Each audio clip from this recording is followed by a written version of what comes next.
don't focus on is how the people who have to follow these leaders are supposed to act. And that goes back to what I was saying in the military. When I was in the military, you got to be a good follower in order to be a good leader. And we're missing that boat. And if you don't have that, and if that's not working, then that's tearing organizations up, right? Management plays a part, leadership plays a part, but so does the followers. They play a part as well. And what we have to now do is get back to the basics of it's not just creating everyone from the time they're 3 and telling everybody that they're leaders. No, we got to tell people that you have to learn how to be a great follower. You have to learn how to trust someone else's guidance and directions.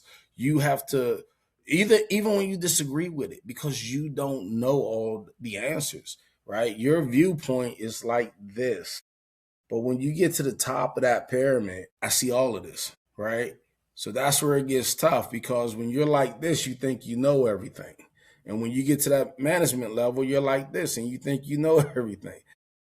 But here's the thing, when you're at the top, you see it all and you understand that plan. You understand that 3-year plan, that 5-year plan. At least you should.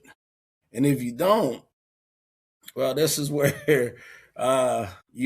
we can now point back to the leader and some faults and some gaps there. But this is one of the topics that I definitely want to talk about, because what I see more and more is just how we blame leaders for everything. And it's one of those things, and especially because, as you see, I was still a fan. And I go back to just thinking like how our coach, Mike Tomlin, took so many bullets for the organization. But there's so many people between the players and Tomlin, right? In professional football, this isn't college.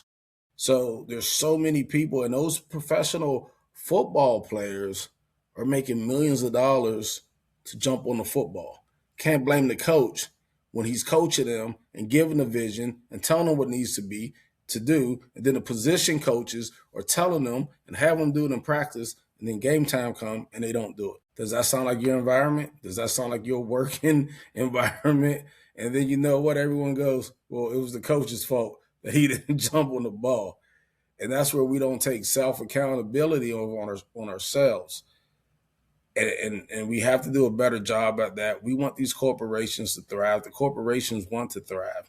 But we got to get out of this. Let's just keep throwing one workshop leadership thing at people, and hopefully they can come back and get better and fix the problem. No, we need to fix all three. We got to get all three in alignment. And that kind of falls in the same category when I teach agile. So this isn't just like, oh, PT, you just tripping because no, it's none of that. The agile format is pretty much the same, right? It's a structured approach.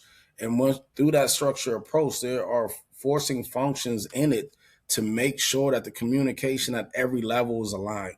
And that's what we have to get organizations back to, the alignment and how to get back to that alignment.